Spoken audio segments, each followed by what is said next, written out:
And we'll get started from the current slide. We already did example 5. We're going to be doing example 6 and then 7 today. They're not on the slide set, so that's why I'm using that slide. But before we get going on that, let me go over a few announcements. And this one probably won't pertain to you, but in case it does, I want you to know about it. Are any of you taking first mini-term course? You are. Did you hear or read or see an email that the student course evaluations are open for that course? Oh, yeah. You got it. Fantastic. Okay. I've got to remember to tell my afternoon class that because it's been out there for a while and I keep forgetting to tell them.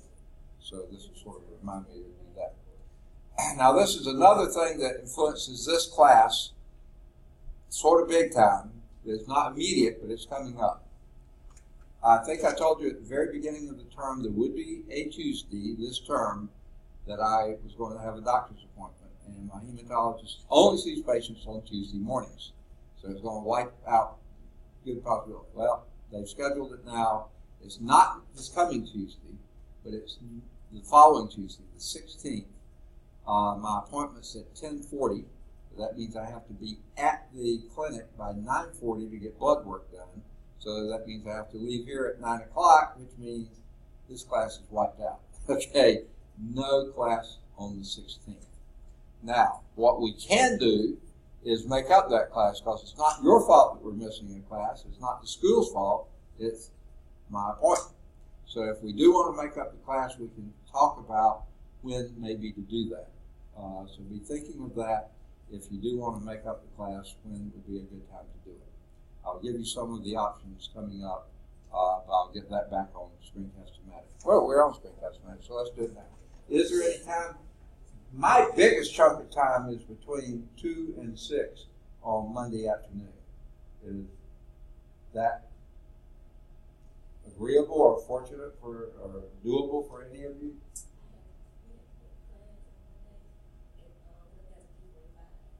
Okay, you get out at 2:45? 3:45. So, and would you be willing to do a class after that? Because I'll be here till 6. Is that too late? I usually have to work right after. You do? Okay. All right, so then Monday from 2 to 6 probably won't be great. And the next biggest chunk would probably be Wednesday 2 to 4, and that probably wouldn't work because it's yours a Monday, Wednesday class? Yeah, 3 to 4. Okay, so 3:45, that would be time. Because I have to leave and go to the Birmingham campus after that. Yes. What's that? No, it's Tuesday. Yeah, I'm going to miss class on Tuesday the 16th. It's not this coming Tuesday; it's the following Tuesday. So I was just trying to see if there's a time if y'all wanted to make up the class when would be a good time to do it. Now I'm available on Friday mornings also from 8 to 12. Would that work for anybody? You do? Okay, so that wouldn't work for you. Okay, so Monday, Wednesday, and Friday are out. Tuesday, Thursday, I could squeeze it in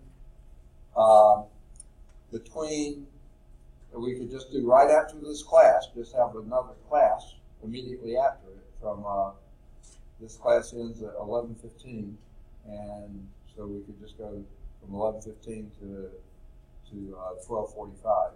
No, 12:30. We could just do that if you wanted to, any Tuesday or Thursday, not the 16th, because I won't be back then. You have a class, okay? And then, what time's your class over? 12:30. And my class starts at 1:15. So we could do it after when the second mini-term begins, because, and that'll be the week of the second mini-term, because my mini-term class is over then, and I won't have another one starting until 3:15. So what time's yours over? 12:30. So we could do, say, 12:30 to 1:45 on, say, the Thursday after that class. Would that be doable? Okay. All right. What's that? What day is that? 18th. We'll talk about it. We got plenty of time. Ruminate over it. See what works. I just know I'm out of town this weekend and I'll be back on Wednesday. Next week I'm gonna find out again. Okay, I couldn't hear all that. You flying out. See, next week I'll find out between Monday, Wednesday, I'll be back Wednesday, early that morning, about 6 or 7. And then next week I don't know when I'll be out for to make a 10 day. That's what I'm trying to figure out what day will be. Because I don't know when I'll find out again. No, we've got a couple weeks to play with it. We'll see what happens. Okay? Because we can do it any Tuesday or Thursday after the second mini term begins. Okay. So we'll wait and see. All right. Well, then we'll try to work that out if we can. All right. That done. And we got plenty of time to fiddle with it. Remember, I don't think any of you are graduating this term, but if you're graduating soon, be sure you get your application for graduation the term before. And if it's this term, get it in immediately. But if it's any subsequent term, get your application for graduation in the term before you graduate. That allows you time to make sure all your classes will be able to be scheduled and that type of stuff. And if you do have to request an extra special class or do a course substitution, you have an opportunity to do so. Okay? Get your degree plan, study it, put it together. They are looking for note takers, as far as I know, on both campuses, but you can check that out with Ms. Janine Jones on the Birmingham campus, Student Services Specialist, or Dr. Renee Herndon on this campus. Space Center is looking to hire tutors in areas of math, English, biology, computer science, and Spanish. On the Birmingham campus, that's Ms. Leslie Harper. On this campus, I can't think of the guy's name, but he's downstairs in 109. 105. So check that out. We also have tutors, peer tutors hired by the Student Support Services. So you can check that one out. Okay. That done. Nobody else came in, so we got 4 people here. Got it. All right.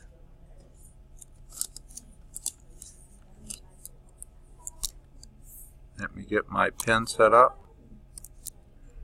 Okay. Now, let me get the projector turned on. Are there any questions on anything we've covered so far?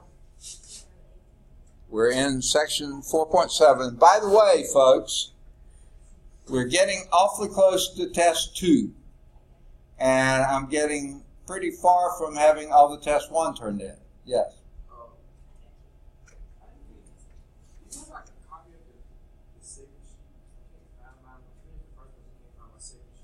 Second page of the test, and they weren't stapled? Okay. I doubt if I do, but I can make a copy. But let me do it right after class. But let me check and see if I do have it now.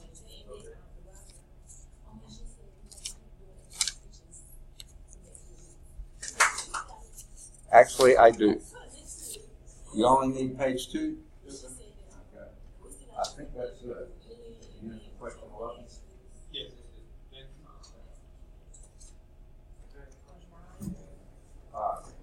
Well, that means that there's probably someone who hasn't even gotten the test yet.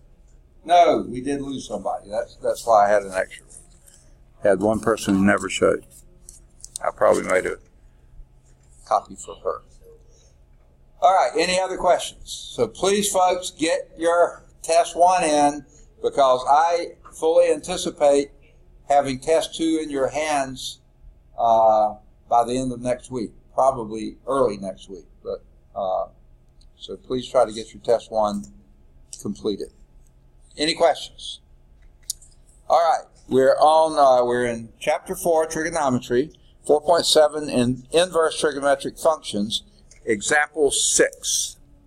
Okay. Find the exact value of each trigonometric expression. Okay? What we're looking for is the tangent of the arc cosine of 2/3. Okay. And here's Josh.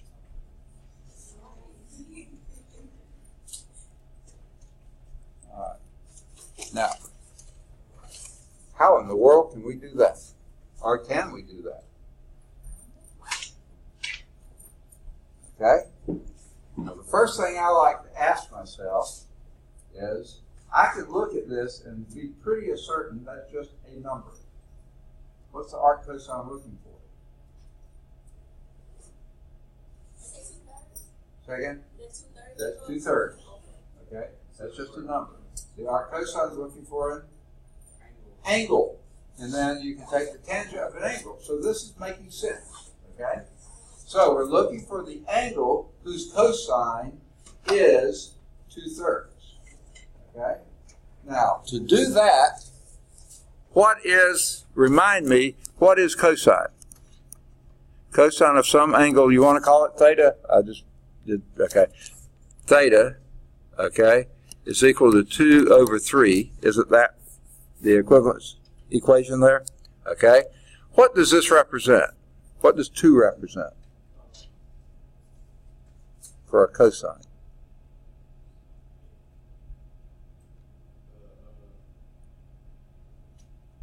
Call another hen? Yes, the cosine is the opposite. Mm-hmm. Another.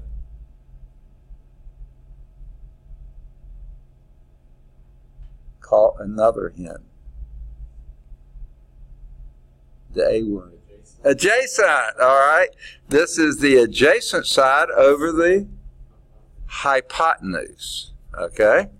So what I'm going to do, this is how I do it. You don't have to do it this way.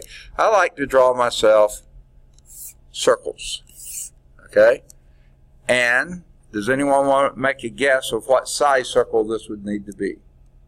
Radius? I don't want to do unit circle because this is a hypotenuse of Jake is here. Yes, do a 3 circle, not a unit circle. So 1, 2, 3, 1, 2, 3, 1, 2, 3, 1, 2, 3. Okay? And try to draw a circle that it's a pretty ugly looking circle, isn't it? Okay, don't comment on that. Okay. Now, I can put it in any quadrant I want to. We're just looking for an angle theta. It would be either in first or fourth. But, you know, your inverse things, you know, we always are either in the first, for cosine, it'd be first or second. So let's do it in the first. And we'll do the adjacent side of 2 and the hypotenuse of 3. So this is going to be my angle right there. There's my angle theta. Adjacent side, 2, hypotenuse, 3. Right? There's my opposite side. Now, what do we have to do to get the tangent of that angle theta? That's exactly what we're looking for, right? The tangent of the angle theta is going to be what? Taking us away.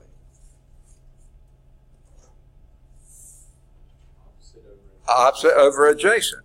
Well, we got the adjacent. What we don't have is the opposite. Is there any way we could get that? Pythagorean theorem should do it for us. And what would that tell us it was? I'm going to call this the opposite side here. That's not a 0, that's an O. So the opposite side, there I went, made it 0, didn't I? Okay. How does Pythagorean theorem go?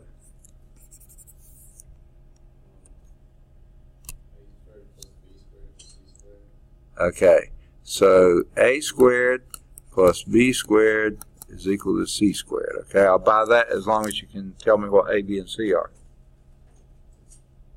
A and b would probably be the opposite and adjacent, and the c is the hypotenuse. Okay, so the c is the hypotenuse, that's going to be 3 squared. I'll buy that.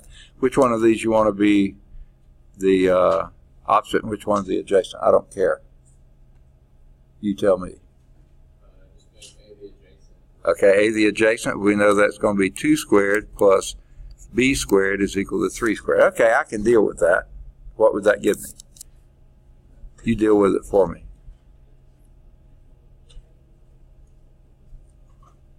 Help me, help me.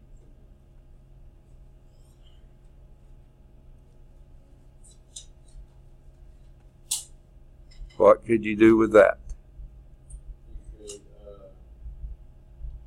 square root both sides. Okay, b squared is equal to 9 minus 4, so that would be b squared is equal to 5. B is equal to the square root of 5. I'll buy that. So the opposite side is the square root of 5. Okay? So can you now tell me what tangent is? It's the square root of 5 over 2. Done. There it is. Okay? So, just given this, this tells you you're looking for an angle. Name it whatever you want to. I just happen to name it theta. Okay? And to say that the arc cosine of 2/3 would be saying if that's equal to your theta, set it equal to whatever you want to name it, then that the equivalent equation is cosine theta is equal to 2/3, right? And once you have that, you can draw your circle. I wouldn't make it a unit circle, I'd make it a 3 circle. Because your hypotenuse or your radius would then be 3. Okay? Your adjacent side is 2. So that gives you, and you know, it's either going to be for cosine either in the first or second quadrant, positive in the first quadrant, so that's where we put it. And then to get the tangent of that, you know that's opposite over adjacent. We know the adjacent, we know the hypotenuse, we know the object. The Pythagorean theorem tells us the opposite. Once you have that, you know what the tangent is. Does that make sense? Okay. So you had all the tools you needed. It's just putting them together. All right.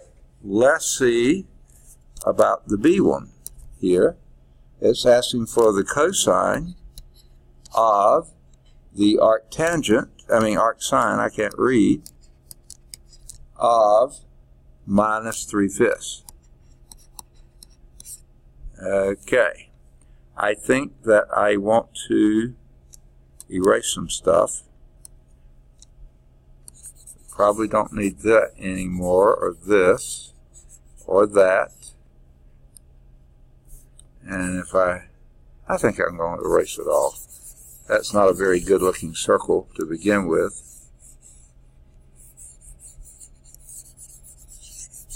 So I think I can draw a better circle. He says anyway. Alright. Now, here's what I really like to do. I like to draw my circle first. I usually can draw a better circle then, and then try to put my axes in it. Now, I didn't do a good job on the horizontal one, so I think I'll erase that one and try to do it a little bit better. Whoa! I just wasted it all because the pen didn't come back. Okay. Try it again. There's a circle. There's a vertical. There's a horizontal. Okay. Now I'll wait and decide what tick marks to put in there. Where would you begin? Second? Yes, the radius of 5, because the arc sine means you're looking for an angle whose sine is negative 3/5. Okay? So we're going to want this to be in 5. So there's 2, 3, 1, 4, and 5. 2, 3, 4, 1, and 5. 2, 3, 1, 4, and 5. 2, 3, 1, 4, and 5. Okay, something like that anyway. All right. So what's the equivalent equation to this one, or equivalent expression to this? Sine theta equal negative 3/5. Now, what does that tell you about where sine is located, where the theta is located?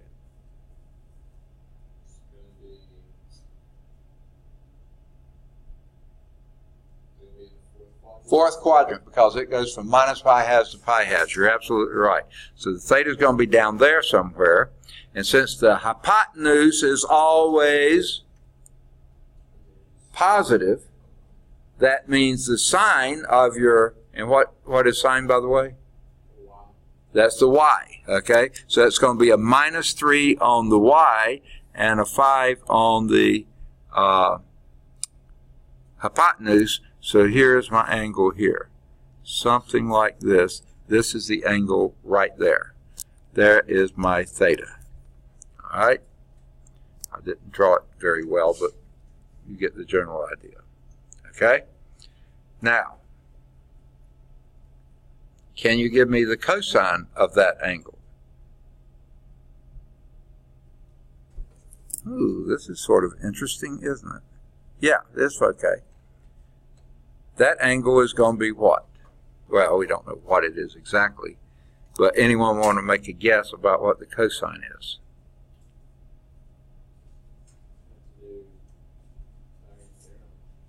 Okay. We'll make our triangle over here. I don't do too much according to that, but it looks like it's about there. Your vertical here is 3. Your hypotenuse is 5. And what does the Pythagorean tell you that the adjacent is going to be? The x value is going to be?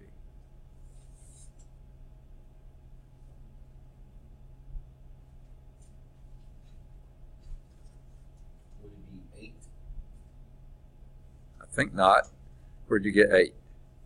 5 squared is 25. Minus 9 is 25 minus 9 is 16.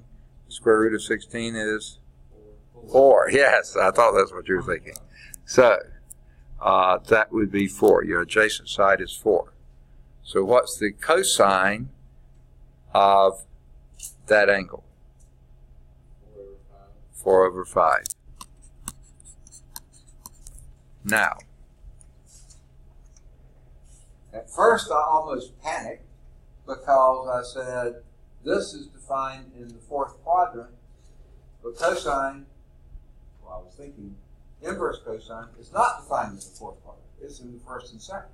But who cares about that? We're not looking for inverse cosine. We're looking for cosine. And cosine is evaluated there, and it is 4/5. So that is exactly right. Let's see how the book did. For the A part, they got square root of 5 over 2, and the B part, they got 4/5. Good for them. Okay? Now, there is a checkpoint here, and I highly recommend you try to checkpoint as soon as you can after class is over with. Okay? So, I think I know what that is about. Okay. Ready for example 7. So I'm going to erase all this. Anyone need this up here any longer? Yeah, I'll leave it for a minute. You see how to do that, how that works. Good deal.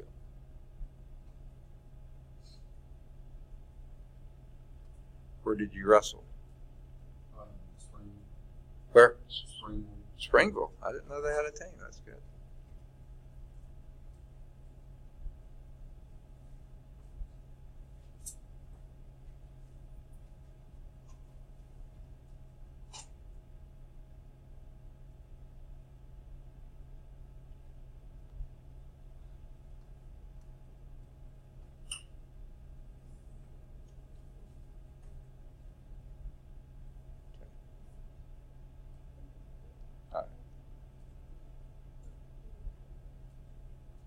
Got it? Did you finish it? You got it? Okay. Let's go on to example 7. So I'm going to erase this.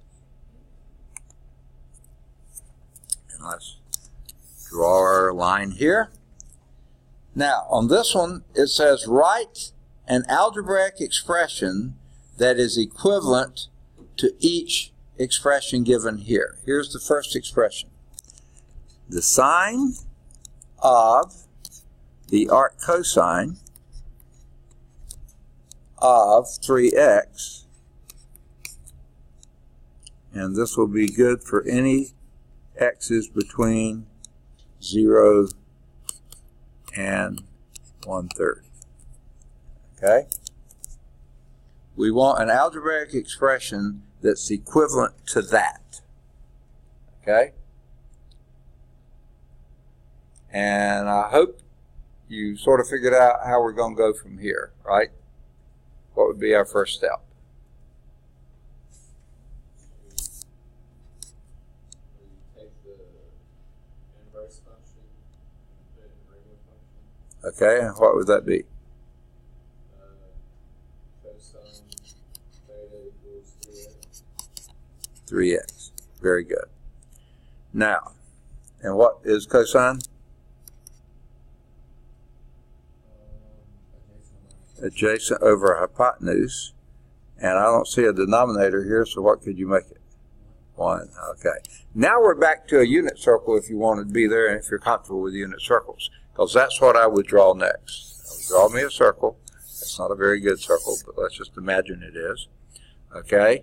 And we will put 3x on the adjacent side. So let's do 2, 1, 3, 4.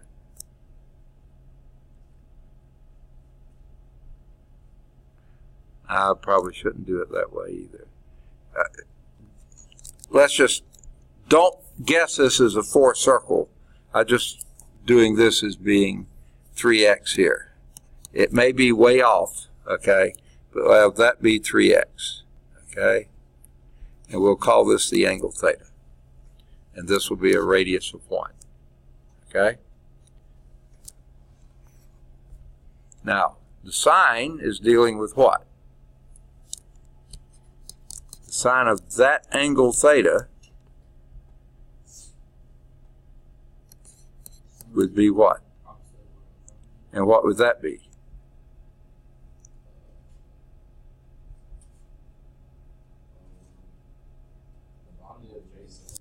Say again? No, that's the adjacent side. That's the 3x.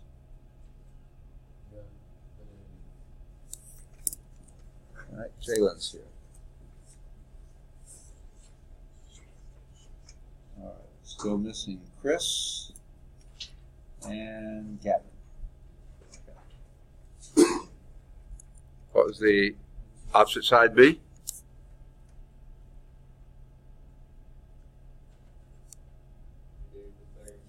Yeah. How would that go?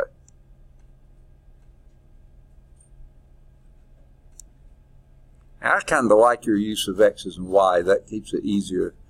O looks like a 0, so that doesn't work as well. If you think in terms of x's and y, this will be your y. Well, that doesn't work well here either because we've got 3x at the bottom, but maybe that should be adjacent. I don't know. But you get the general concept. What is your y going to be?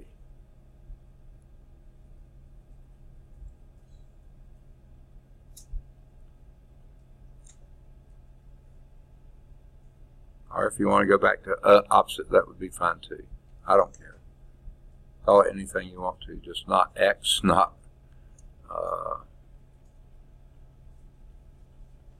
probably not a either, not h. What you get the y to be?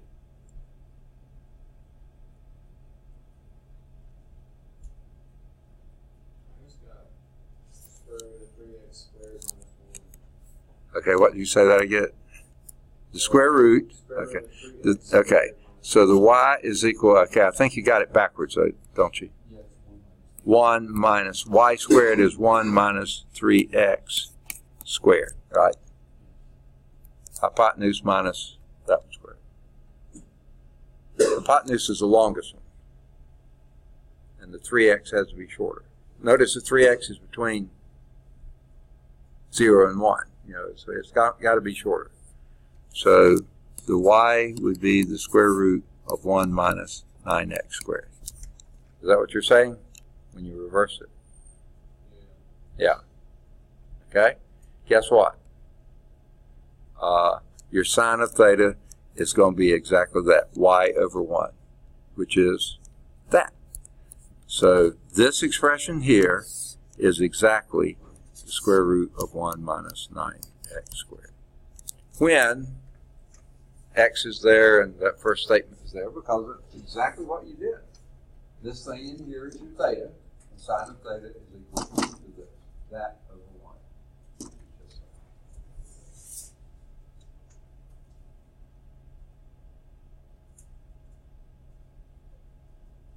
Sleight of hand, huh? You see why that's true? Okay, first, you see why this is true. Wouldn't, because 1 is your hypotenuse, so wouldn't 1 be? That would be your denominator. This over 1. But the unicircle is one of the same. What's that? Biggest thing. Yeah, okay. Your 1's your hypotenuse, so you talk about here or here? Here? I'm talking about because how you have 1 minus 9x squared. Because I got 9x squared minus 1. But you're saying the 1 would go first because it's the biggest. Let's do it this way. A squared plus b squared is equal to c squared. Okay? So you're looking for your b squared. Okay? So 1 squared is 1 minus the 3x squared, which would be 9x squared. 3x in parentheses squared, 9x squared. So that would be 1 minus 9x squared would be your b squared. Go back and call it b. So your b would be the square root of 1 minus 9x squared. Because this x is between 1 and 0 and a third, so when you do this thing to it, you know, the most that could be would be 1/9, that would be a 0 here, and the least, yeah, set it backwards there. The most that this could be would be a 1, and the least it would be a 0, because it has to be, because the 9x squared is going to be less than 1, because the 3x is less than 1. Does that make sense? Okay. So that's your y or your b, okay? And then that over 1 is going to be the sign.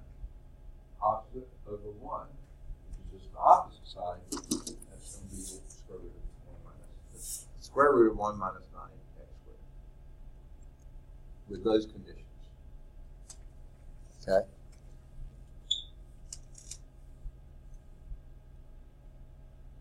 All right? Now,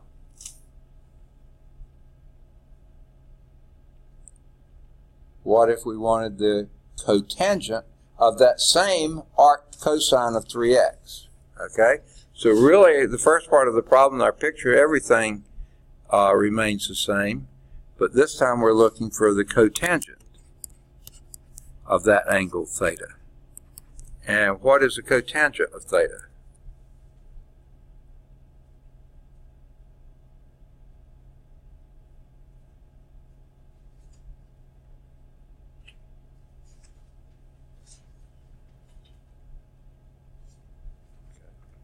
It's the reciprocal of tangent theta. And what's tangent theta? Opposite over adjacent. So Okay. adjacent over opposite. Adjacent over opposite. And what's your adjacent side of that angle theta?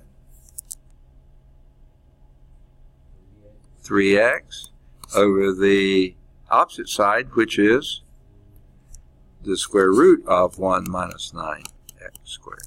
So there wasn't much to do except just plug in which is adjacent, which is opposite. And that's it. Okay? With the same limitations before, zeros between, x is between 0 and 1/3. And that makes sense. Okay?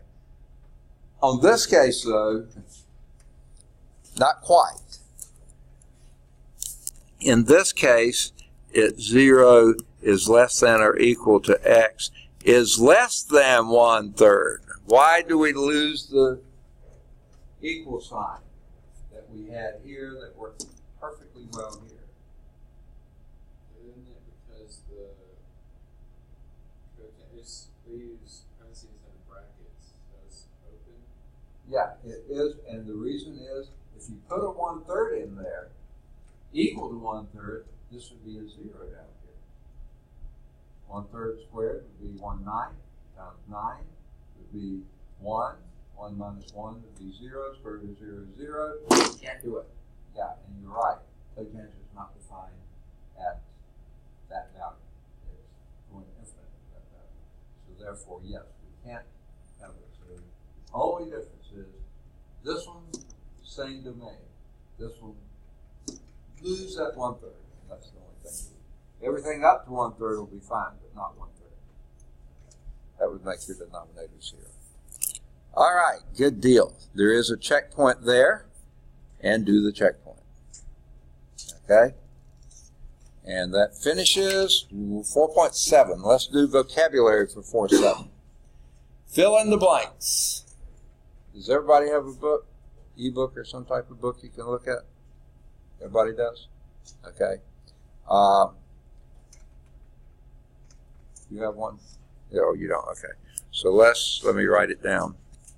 Let me clear this. Can I erase this? Everybody got it? Okay. So here's where we start.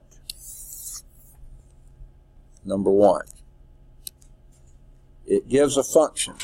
Y is equal to arc sine of x. Okay? Then it's asking for the alternative notation. That's another way of writing the same concept, but with a, just like we did before. Now we do the domain. Now that's the domain of the original function, not the alternative one. And then we'll do the range of the original function, not the alternative. So write down an alternative notation for y is equal to arc sine of x.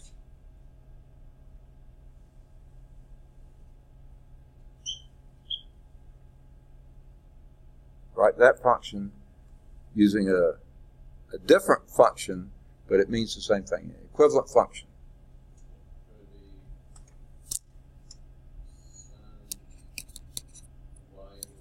Sine of y equals x. Perfect. Okay. Now, what's the domain of the original? In other words, what values can x take on?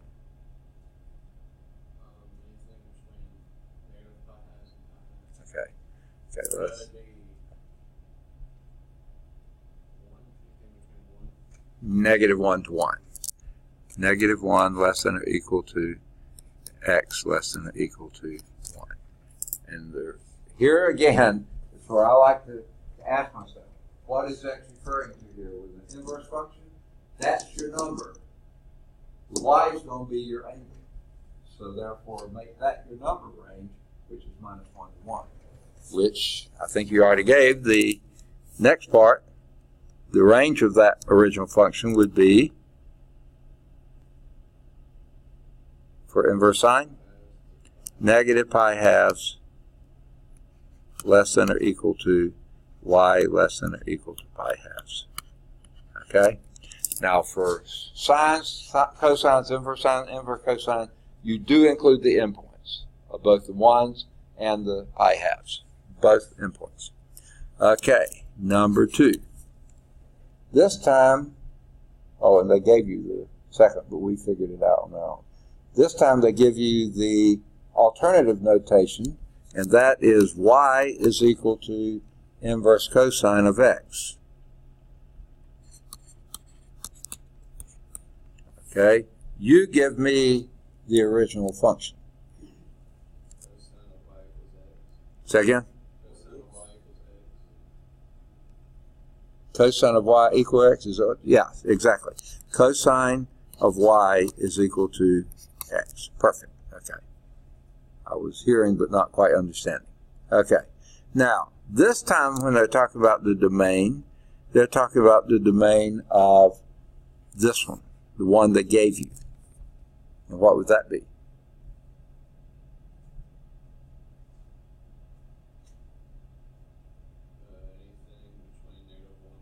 Yes, the same as before. Well, they gave you that in the book too, okay? -1 less than x is less than 1, okay? And what's the range for that one? Nope. 0 less than y less than pi. Okay. Remember, the cosine starts at 1 and goes down to -1 at pi. that covers the full range. That's the part you do. You can't do minus pi, minus anything to it, because cosine's an even function. If you go anywhere here, you're no longer 1-to-1, because it's starting at its max, so you go to pi. Okay? Number 3. This time they give you the function y is equal to arctangent x. Okay? They're asking for the alternative notation. X equals tan y. Perfect. Okay? Now, they're asking for the domain of the original function here. What's the domain of that one? Okay? Say that one more time. Okay. Now, first, what are you looking for here?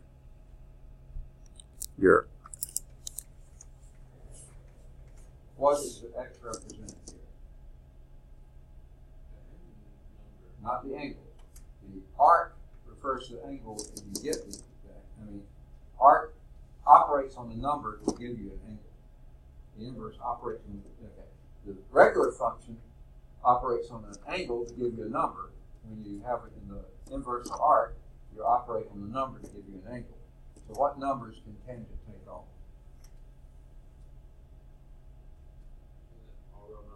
All real numbers. You're absolutely right. So the domain here is, I'm just going to put that symbol for the real numbers. Just easy to write. I don't want to. You could do minus infinity less than x is less than positive infinity. That would be fine.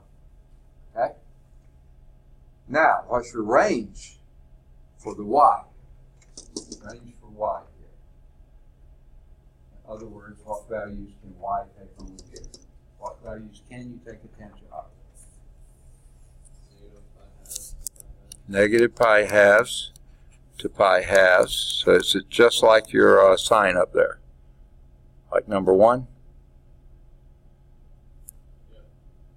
No. One little bitty difference. Strictly less than. It can't equal because tangent of pi halves not defined. Tangent of minus pi halves not defined. That's where your vertical asymptotes are. Can't go there because that would be 1 over 0 or, something like that. Can't happen because tangent is sine over cosine, and at pi halves, say, the sine is 1, but the cosine is 0. Can't do it. So you have to put strict inequalities here for the range of tangent, or range of inverse tangent. Strict inequalities, not equal. Okay? Does that make sense? All right. Number 4 is a fill in the blank. Well, they all were fill in the blanks. We just had a trigonometric function has an blank function only when its domain is restricted. Inverse function, exactly. Homework exercises, any of the odds, 5 through 17, they're all at Calc Chat. Okay, now, they all have answers, all the odds have answers in the back, but they only have the answers. At Calc Chat, you have tutorial help and worked out solutions for the odd number exercises. So that's why I mentioned that. So all of 5 through 17, odds 5 through 17 are at calcchat.com. 5, though, is at CalcView, which has even more detail given. Okay? Then, do number 19, it's at CalcChat. Do any of the odds 21 to 35, they're all at CalcChat. 21's at CalcView. Do number 37, it's at CalcChat. Then do any of the odds 39 to 43, they're all at CalcChat. 39's at CalcView. Do any of the odds 45 to 49, they're all at CalcChat. 45's at CalcView. Do any of the odds 51 to 61, they're all at CalcChat. 59's at CalcView. Do any of the odds 63 to 71, they're all at CalcChat. 65's at CalcView. Do 73, it's at CalcChat. Do either 75 or 77, they're both at CalcChat. 75's also at CalcView. Do any of the odds 79 to 83, they're all at Calc Chat. 83 is at Calc View. Do any of the odds 85 to 89, they're all at Calc Chat. Do 91, it's a Calc Chat.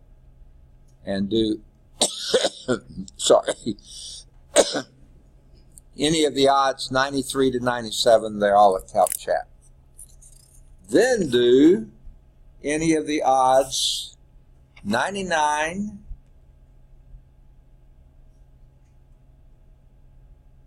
to 105. They're all at Calc Chat. Okay?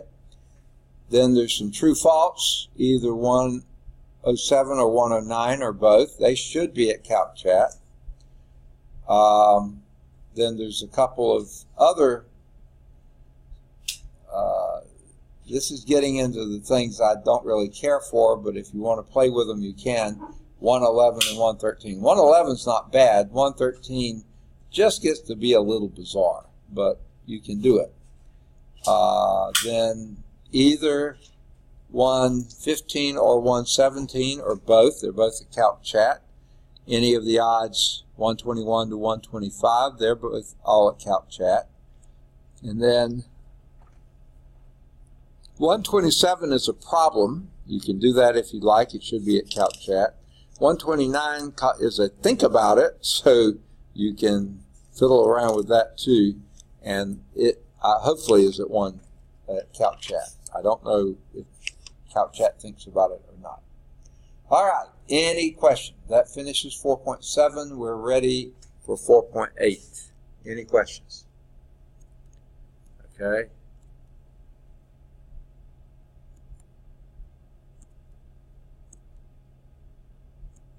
All right, if I'd have known this, I'd have been writing on that last one, not the one I was writing on. Okay. Let's move to 4.8. And doubt if we'll get too far in this. However, if some of you want to have the test to work on over the weekend, we won't be finished with 4.8 yet. I didn't get it run off, but I can easily get it run off. Well, no. I don't know if I can easily get it run off. I can get a few run off because for the last 2 or 3 days, 2 days at least, the copier in our copy room has been broken, and they can't get the repairman to come out and fix it. She said she was still working on it this morning, so it may be ready by the time class is over. If it is, I can make copies. If not, if just a few of you want copies, or even if all of you do, I'll make them in the financial aid copier. They don't like us to use that for more than 10 copies. It's a 2-page test. No, wait a minute. I already turned it in, but she didn't get it back to me because the copier was broken. So I'll go down and get the copy out of the copy machine, the original, and I'll make the copies you need, okay, if you want it at the end of class today. So hang tight and let me know. All right, 4.8. Let's go from current slide. That's right, I remember now. I did take it down, so I would have it ready today, but I was thinking since I didn't have it, I must have forgotten to take it down. No, I did take it down. She couldn't make copies because it's broken. All right, still in trigonometry. That's good. Now we're on applications and models, okay? We're going to solve some real-life problems involving right triangles. We'll solve some real-life problems involving directional bearings, which is an interesting kind of application. It kind of turns things on their heads a little bit. And we'll solve some real-life problems involving harmonic motion. That has something to do with trig, you better believe it. All right, applications involving right triangles. These are usually pretty fun and pretty straightforward. In this section, the 3 angles in a right triangle are denoted by the capital letters A, B, and C, where C is the right angle, always. The lengths of the sides opposite those, so your A is going to be an acute angle, and B is going to be an acute angle, C is going to be your right angle. Okay?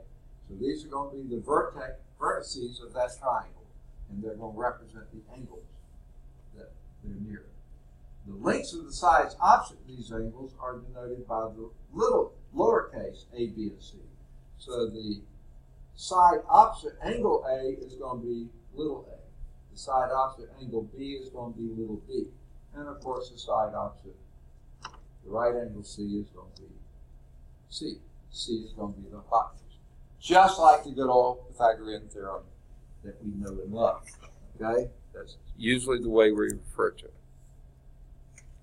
Now, they just skipped example 1. Okay? So let's us go back and do example 1. And by the way, this one you can go to larsonprecalculus.com for an interactive version. Even though it's not on the slide set, you can go there and see them talk about this kind of problem.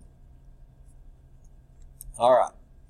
It says solve the right triangle. And what we mean by that is they're going to give you basically 2 pieces of information. You find the other 3. Whoa. Aren't there 6 pieces of information? But guess what? We know angle C. What is it? 90 degrees. So we don't have to be given that. Okay? All right. So, well, they just show the right triangle. So I'm going to try to draw it as reasonably as I can, which is not very reasonable. My drawing sort of stinks. Okay. Try to make that a horizontal line. It's not. Try to make this a vertical line. It's not either. Okay. And we'll try to make this the connector of the 2. Now, my triangle doesn't look quite like theirs. They give us this, that this angle A is 34.2 degrees. Okay? They give you side, this, by the way, is angle B. This, by the way, is your right angle C. You know what that is. This is side C, this is side A, and this is side B, lowercase. They give you B as 19.4. They don't give units, but it would be some length unit. That's all they give you, okay? When they say solve the right triangle, they mean find the other 3 elements. What are they? Angle B, side C, and side A. Okay. Which of those 3 is the easiest to calculate? Why? You can subtract, you can get the total from angle A and angle C and then subtract from 180. And guess what angle C always is? 90. So if you subtract that from 180, you get 90. So these 2 have to add to be 90. In other words, they are complementary angles, right? So just subtract 34.2 from 90. Well, I'm going to subtract from 89.10. Okay, that's weird, but you know, subtract 34.2 from that. That's not really a 10. That's an 8, and that's a what?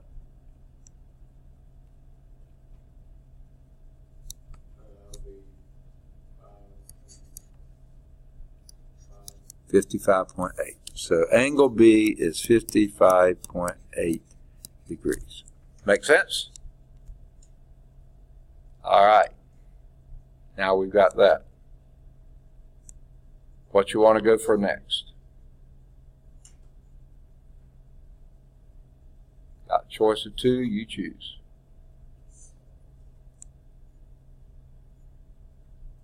Help me.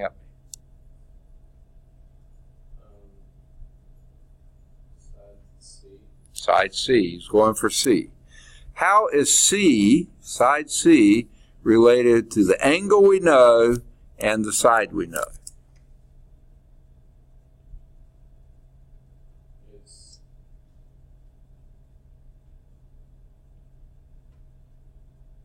How are they related? C is the hypotenuse. C is the hypotenuse. The side we know is the adjacent to the angle. Okay, B is the adjacent side to angle A. So how can you relate those? Cosine, exactly. So give me the sentence. Cosine A is equal to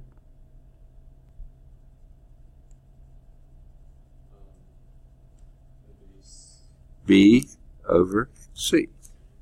Adjacent over hypotenuse. Call another hint, right? Now, fill in what we know. Cosine, okay. Back off for a minute here. There's two ways you can approach this, okay? Now, since you're looking for C, you can solve this equation for C first, and then plug in what A and B are. Or you can plug in what A and B are and then solve for C. I call that chug and plug or plug and chug. It doesn't matter which order you do it. Which way do you want to do it? Solve for C or plug in and then solve? I don't care. Plug it in first, okay? So we will do that. So we got cosine of angle A is 34.2 degrees is equal to B, which is 19.4 over C. That's what you wanted to do? Okay. We'll go for that.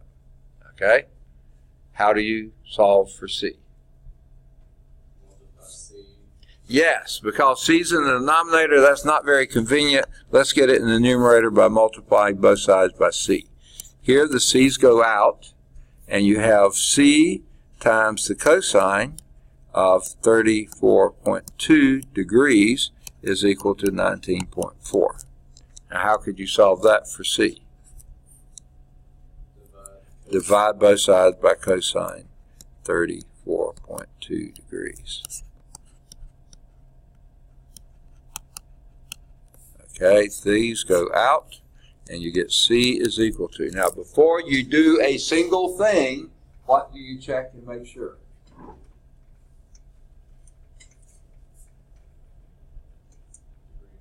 You're in degree mode. If you're in radian mode, you put that in, you're going to get a wrong answer. A very, very, very wrong answer. Okay? So, make sure you're in degree mode, and just plug away. 19.4 divided by cosine of 34.2. It equals, and what do you get? 23.4559. Let's just make it 23.5. Right? Here's why I say that. 3 significant digits here, 3 significant digits there. You can't get more than 3 significant digits there. Okay? So that's why I say leave it there. The book probably carries around more digits. They're a math book, not a science book, so they do that. All right. Now, what do you want next? You can do A. You want A. How do you do that? You can just do Pythagorean. Okay, there's 2 ways that you can do. Now, let's do a timeout here, too, before we go there. When you got 23.5, that should make you feel all warm and fuzzy, because that's greater than 19.4. If the hypotenuse had come up less than the side, you did something wrong, okay? The hypotenuse is always along the side of the triangle, so it better be longer than that. It is. So at least, you don't know if it's the right answer, but at least you know you're in the right ballpark. All right, now you can do it 1 of 2 ways, and the way you're suggesting is fine. Pythagorean theorem, how would it go?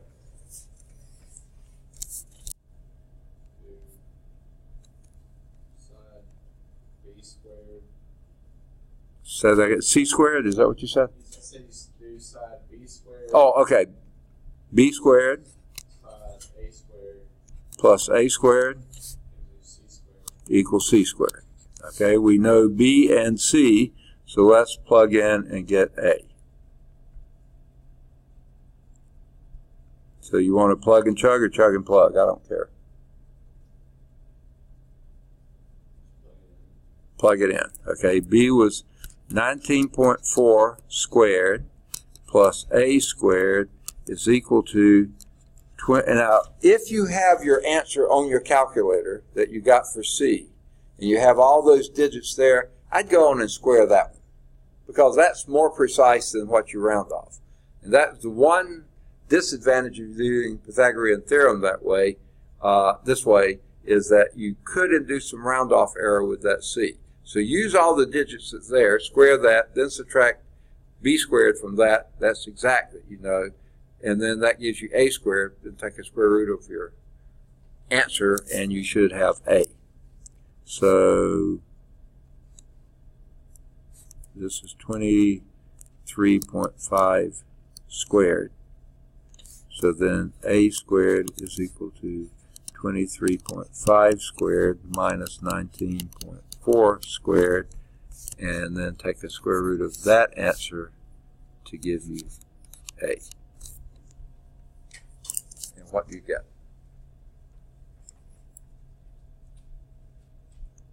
Anybody?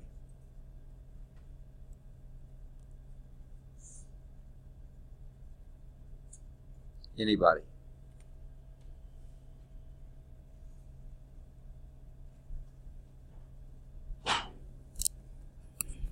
What do you anticipate it's being? Between 19 and 23? Greater than 23? Less than 19? Exactly equal to one of the others?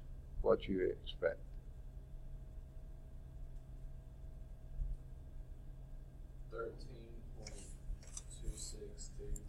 Okay, 13 point what? 26? 262. Okay, let's make it 3.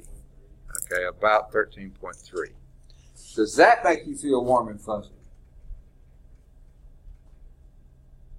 Not really?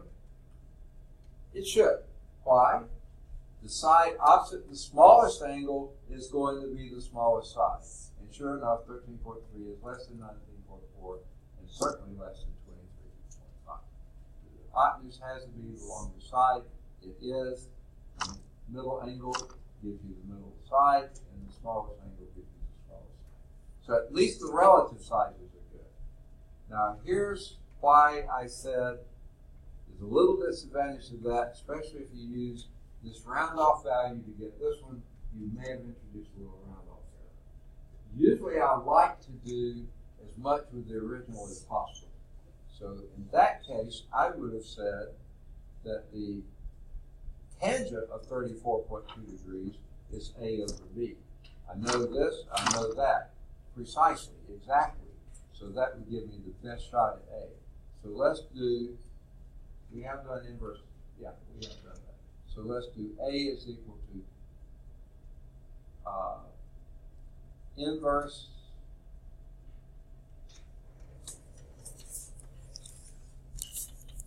okay, what I was saying is tangent of 34.2 degrees is equal to A over B, opposite over adjacent. So then multiply both sides by B, 19.4 times the tangent of 34.2. Be sure you're in degree mode. Whatever answer you get there, that should be your A. See what you get that way. 19.4 times the tangent of 34.2 degrees.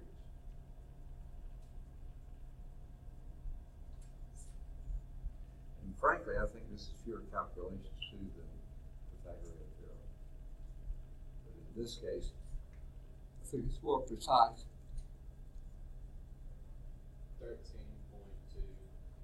0.2 what? It's 13.18. Oh, right, okay, so 13.2. You rounded already. I think that's a little more precise. Now, you see what a round-off error here then could cause a little bit bigger round-off error there. And this was pretty easy calculation too. Not a bad choice. Both of them are okay. If you're within that last digit, you're going to get credit for it. See what they do in the book. They got 55.8, which is what we got. Good for them. Then they started with the tangent thing and got 13.2. And then they did the C the same way we did and got 23.5. And they rounded off correctly too. Amazing, amazing, amazing. There is a checkpoint here. Please do your checkpoint as soon as you can after class to reinforce what we've got going. All right, now we're ready for example 2. Okay? Anyone need this a little longer? No? Okay. All right. Now, the slide example 2 is not the same as the book example 2. And this is really bizarre because I pulled this PowerPoint off of this edition, and it's just not right. So you want to do them both, or you want to do just the one in the book or just the one in the PowerPoint? We have 10 minutes. What's that? We have 10 minutes left. 10 minutes left. Which you want to do? I think we have time to do one. We may not have time to do both. We can do the second next time if you want to do both. Which one you want to do first? Just go ahead and do the one that's on there. On here? Not the one in the book. Okay? So let's see what we got. A safety regulation states that the maximum angle of elevation for a rescue ladder is 72 degrees. Okay? A fire department's longest ladder is 110 feet. What is the maximum safe rescue height? So let's draw the rescue ladder. Let's draw first the burning building here. Okay? It may not be burning, but you know, it's a building here. We don't know how tall it is. Now, the maximum angle of elevation is 72 degrees. Ooh, that's pretty ugly. Maybe I should start from the other side. Okay. Okay. Is this. So this maximum angle is 72 degrees. Now here's one thing that we have to assume here, folks. We have to assume it's level ground, and we have to assume that the building is perpendicular to the ground. This isn't the Leaning Tower of Pisa, okay? We are not over there. We're here, so we assume it's perpendicular, okay? This height is 110 feet, okay? So how far up, what's the maximum safe rescue height, H? That's what we're looking for, okay? With that ladder, how are we going to determine it?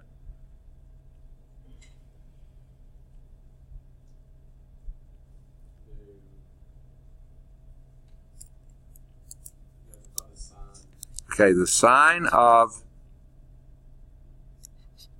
72 degrees has to equal what?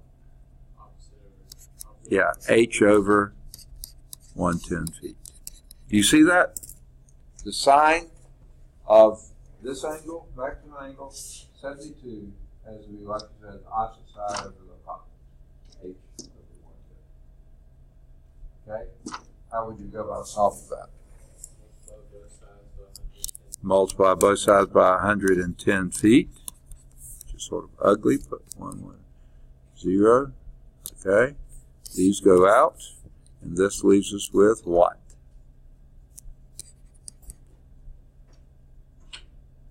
Be sure you're in what mode? Degree mode. What do you get?